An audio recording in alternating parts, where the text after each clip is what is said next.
नमस्कार।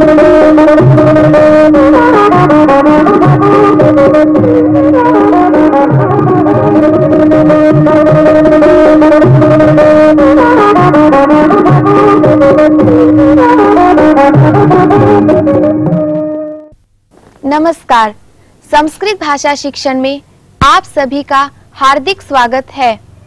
पूर्व पाठ में हम आत्मनेपदी धातुओं के बारे में जानकारी प्राप्त कर रहे थे। इस पाठ में भी हम आत्मनेपदी धातुओं के बारे में विस्तृत जानकारी प्राप्त करेंगे। नमो नमः। नमो नमः। संस्कृत भाषा शिक्षणे भवतां सर्वेषां हार्दं स्वागतम्। वयं पूर्वतनपाठे आत्मनेपदी धातूनां लट्लकाररूपाणि तेषां प्रयोगं च ज्ञातवन्तः। यथा नगरे आपणः विद्यते, हारे नीलमणिः शोभते, शिशुः एधते, रात्रौ नक्षत्राणि प्रकाशन्ते। इदानीं भवन्तः एतादृशानि वाक्यानि वदन्तु। भवती आरम्भं करोतु। पिपीलिका म्रियते। पादपेषु पुष्पाणि शोभन्ते। आकाशे नक्षत्राणि शोभन्ते। आकाशे सौदामिनी विद्योतते। कष्टम् एधते। बालकः वर्धते। एषा लज्जते। शिष्यः शिक्षते। सः कष्टं न सहते। गौरी कासते। भक्तः प्रार्थयते। समीचीनम्। वृक्षः कम्पते। इदानीम् अहं कानिचन वाक्यानि वदामि, सावधानेन शृण्वन्तु। सस्यं वृक्षरूपेण एधिष्यते। आगामिषु वर्षेषु भारतस्य शक्तिः वर्धिष्यते। एषा युवतिः स्पर्धायां स्पर्धिष्यते। एदिष्यते, वर्धिष्यते, स्पर्धिष्यते इत्येतानि रूपाणि आत्मनेपदी धातोः लृट्लकारस्य रूपाणि। एतानि रूपाणि कथं भवन्ति? एतेषां प्रयोगः वाक्ये कथं करणीयः इति अस्मिन् अवसरे जानीमः। इदानीम् एकस्य आत्मनेपदी धातोः लृट्लकारस्य रूपाणि कानि भवन्ति? अहं दर्शयामि, अहं वदामि, भवन्तः अनुवदन्तु। कम्पिष्यते, कम्पिष्येते, कम्पिष्यन्ते। कम्पिष्यते, कम्पिष्येते, कम्पिष्यन्ते। कम्पिष्यसे, कम्पिष्येथे, कम्पिष्यध्वे। कम्पिष्यसे, कम्पिष्येथे, कम्पिष्यध्वे। कम्पिष्ये, कम्पिष्यावहे, कम्पिष्यामहे। कम्पिष्ये, कम्पिष्यामहे, कम्पिष्यामहे। इदानीम् एधधातोः लृट्लकारस्य रूपाणि एतेन क्रमेण वदामः। यथा एधिष्यते, एधिष्येते, एधिष्यन्ते। एधिष्यते, एधिष्येते, एधिष्यन्ते। एधिष्यसे, एधिष्येथे, एधिष्यध्वे। एधिष्यसे, एधिष्येथे, एधिष्यध्वे। एधिष्ये, एधिष्यावहे, एधिष्यामहे। एधिष्ये, एधिष्यावहे, एधिष्यामहे। इदानीं स्पर्धधातोः लृट् रूपाणि भवन्तः वदन्तु। स्पर्धिष्यते, स्पर्धिष्येते, स्पर्धिष्यन्ते, स्पर्धिष्यसे, स्पर्धिष्येथे, स्पर्धिष्यद्वे, स्पर्धिष्ये, स्पर्धिष्यावहे, स्पर्धिष्यामहे। वर्धिष्यते, कंपिष्यते, एधिष्यते इत्यादि लिट लकार के रूप हैं। आत्मनेपदी धातु के लिट लकार के 9 रूप कैसे होते हैं यह अभी तक आपने देखा। एतेषां वाक्ये प्रयोगः कथम् इति पश्यामः। अहं कानिचन वाक्यानि वदामि। वृष्ट्यां सस्यानि वर्धिष्यन्ते, आकाशे पक्षिणः डयिष्यन्ते। भारते सर्वेपि संस्कृतेन संभाषिष्यन्ते। शिशवः वर्धिष्यन्ते। महिले वातायनात् वीक्षिष्येते। अहं सत्कार्यं करिष्ये। वयं सत्कार्याणि करिष्यामहे। इदानीं भवन्तः एतादृशानि वाक्यानि वदन्तु। भवान् वदतु। त्वं कुत्र वर्तिष्यसे? करिष्ये वचनं तव। तौ इतः पलायिष्येते। वयं स्पर्धिष्यामहे। वयं संस्कृतं पठित्वा मोदिष्यामहे। समीचीनम्। रुग्णाः औषधं सेविष्यन्ते। आवां लज्जिष्यावहे। वृक्षौ कंपिष्येते। संस्कृतकार्याणि वर्धिष्यन्ते। वयं शान्ताः वर्तिष्यामहे। चोरः भीत्या पलायिष्यते। अहं संस्कृतेन एव भाषिष्ये। लिट लकार के रूपों का वाक्यों में प्रयोग कैसे करना है यह इन उदाहरणों के माध्यम से स्पष्ट हुआ होगा। इदानीम् अहं लट्लकाररूपसहितं वाक्यं वदामि। भवन्तः लृटि परिवर्त्य तानि वाक्यानि वदन्तु। यथा वृक्षः वर्धते, वृक्षः वर्धिष्यते। शिशुः एधते, शिशुः एधिष्यते। वृक्षौ कंपेते, वृक्षौ कंपिष्येते। एवं प्रकारेण भवन्तः परिवर्तयन्तु। छात्राः मोदन्ते, छात्राः मोदिष्यन्ते। बालकः वन्दते, बालकः वन्दिष्यते। अहं नगरे वर्ते, अहं नगरे वर्तिष्ये। निर्धनः कामयते, निर्धनः कामयिष्यते। निर्धनः कामयिष्यते। पुनः वदन्तु।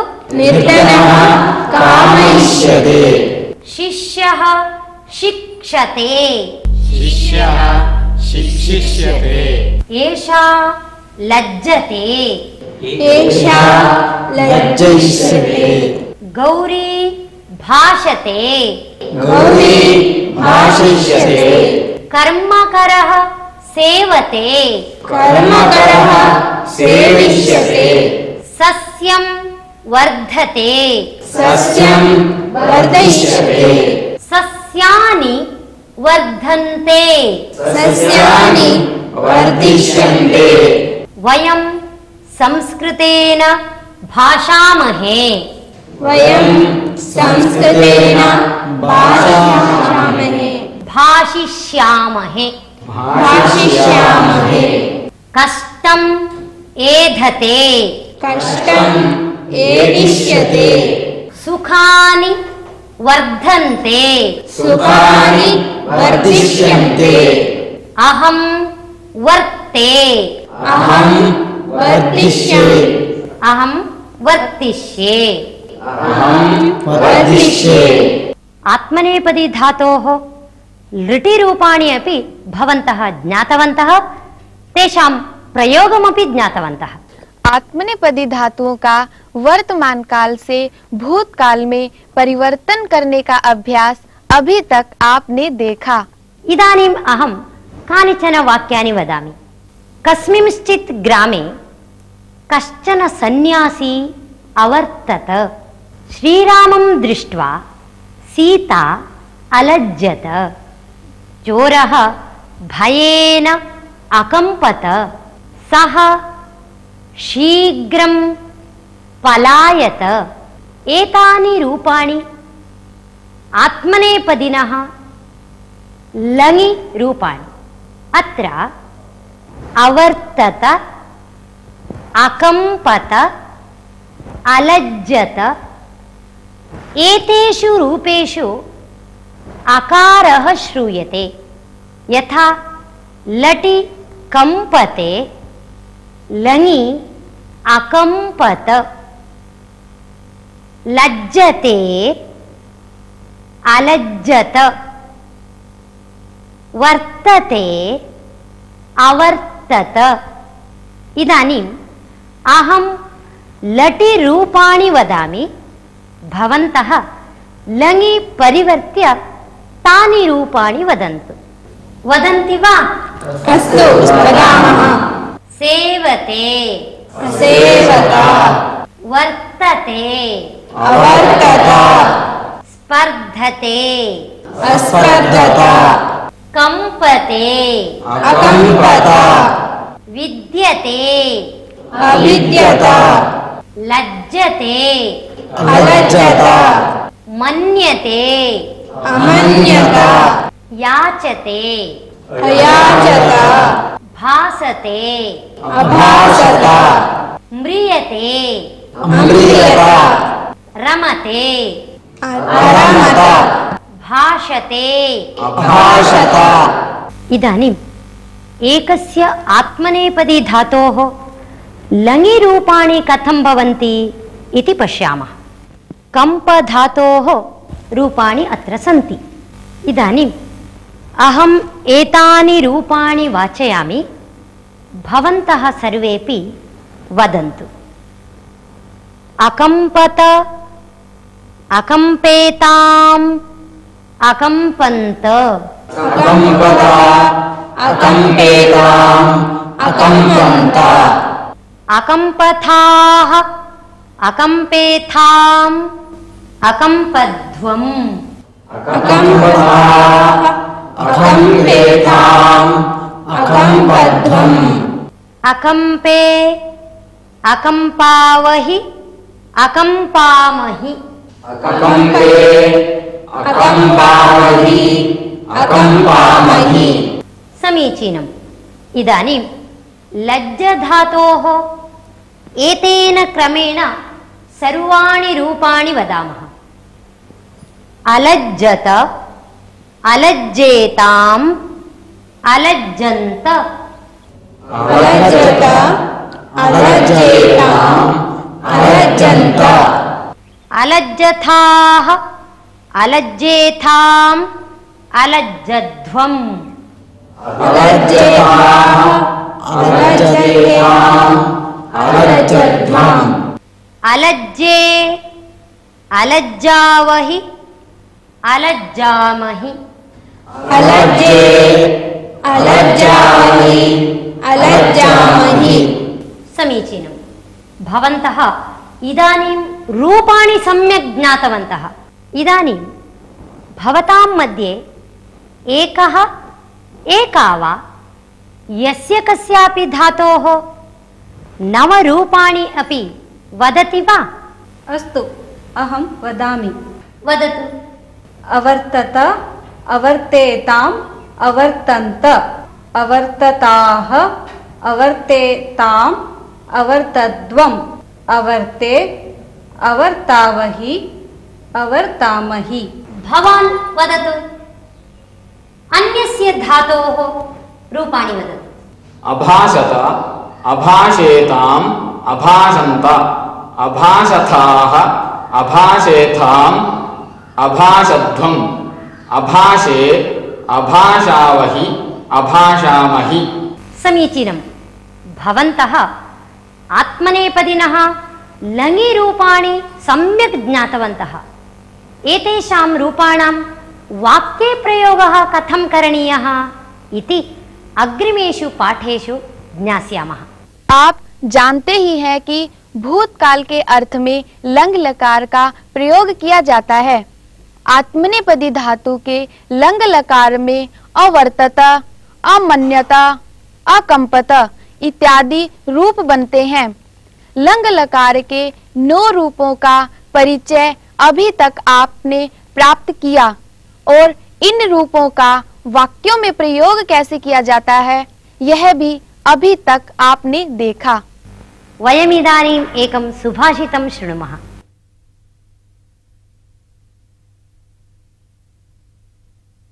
शिक्षा क्षयं गच्छति कालपर्ययात्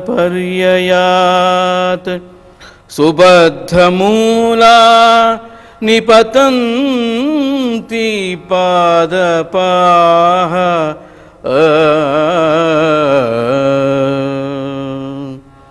जलं जलस्थानगतं च शुष्यति जलं जलस्थानगतं च शुष्यति हुतं च दत्तं च तथैव तिष्ठति हुतं च दत्तं च तथैव तिष्ठति।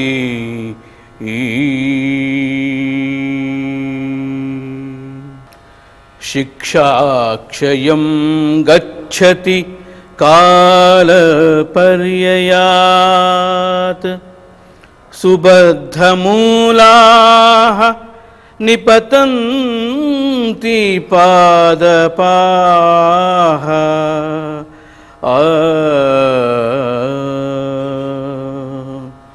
जलं जलस्थानगतं च शुष्यति हुतं च दत्तं च तथैव तिष्ठति हुतं च दत्तं च तथैव तिष्ठति। श्रुतस्य सुभाषितस्य तात्पर्यम् एवमस्ति। समीचीनतया शिक्षणं दत्तं चेतपि गच्छता कालेन तत् शिक्षणं नाशं याति। वृक्षाः बहुकालं जीवन्तु इति सुबद्धमूलाः क्रियन्ते।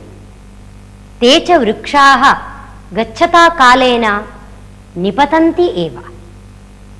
जलस्य संग्रहणं भवतु इति जलस्थाने तस्य संग्रहणं क्रियते, तथापि तज्जलं गच्छता कालेन शुष्यति एव। किन्तु होमरूपेण यत् समर्पितं दानरूपेण यत् दत्तं तद्वयमेव चिरकालं तिष्ठति। सुभाषित का अर्थ समय अनुसार अर्थात समय की गति के साथ शिक्षा भी क्षीणता को प्राप्त हो जाती है और सुदृढ़ जड़ वाले पेड़ भी प्राकृतिक कारणों से गिर जाते हैं। जल से परिपूर्ण तड़ाग आदि भी सूख जाते हैं, परंतु याग आदि में होम के रूप में जो दिया जाता है और दान उनका कभी भी नाश नहीं होता, वे सर्वदा शाश्वत रहते हैं।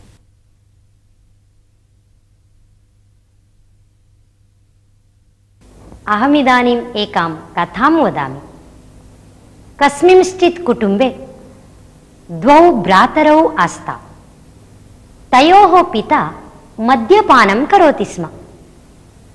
सः प्रतिदिनं पीत्वा गृहम् आगत्य पत्नीं ताडयति स्म। कालः गतः, द्वौ अपि ज्येष्ठौ जातौ। तयोः अन्यतमः उच्चशिक्षां प्राप्य उच्चां पदवीं प्राप्तवान्। अपरस्तु अध्ययने अनासक्तः सन् अनुचितानि कार्याणि कुर्वन् चौर्यकार्यम् आरब्धवान्। कदाचित् सः चौर्यसमये बद्धः सन् कारागारं प्रविष्टवान्। कुटुम्बपरिसरः व्यक्तिजीवने कथं प्रभावं जनयति इति एकः पत्रकारः अधीते स्म। सः एतयोः भ्रात्रोः विषये वार्तां श्रुतवान्। सः पत्रकारः कारागारं गत्वा एतं पृष्टवान्, भोः, भवान् किमर्थम् अध्ययनं न कृतवान्? किमर्थम् एवं चौर्यकार्यम् आरब्धवान् इति। तदा सः तरुणः उक्तवान्, मम कुटुम्बे सर्वदा अशान्तिः अस्ति, कलहः अस्ति। एतेन कारणेन अहम् अध्ययनं न कृतवान्। मम अध्ययने आसक्तिः न आसीत्। अतः अनुचितानि कार्याणि कुर्वन् अहं चौर्यसमये बद्धः अस्मि इति। एतत् श्रुत्वा पत्रकारः तस्य भ्रातुः समीपं गतवान्। तं पृष्टवान्, भोः, भवतः सफलतायाः रहस्यं किम् इति। भ्राता उक्तवान्, मम सफलतायाः कारणं तु मम पिता एव। सर्वदा मम गृहे उच्चैः कलहः भवति स्म। मद्यपानं कृत्वा मम पिता सर्वान् ताडयति स्म। एतत् सर्वं दृष्ट्वा अहं चिन्तितवान् यत् मया स्वीये जीवने एवं न भवितव्यम् इति। अतः अहं सर्वाः बाधाः अविगणय्य अध्ययने एव निरतः अभवम्। अतः इदानीम् एतादृशीम् उच्चां पदवीं प्राप्तवान् अस्मि इति। एतत् श्रुत्वा पत्रकारः अचिन्तयत् यत् यथा भावः तथा फलम् इति। कथायाः अर्थं ज्ञातवन्तः किल? आम्, ज्ञातवन्तः। धन्यवादः। नमो नमः। नमो नमः। इसी के साथ यह पाठ यहीं पर समाप्त होता है। अगले पाठ में हम फिर मिलेंगे। तब तक के लिए धन्यवाद।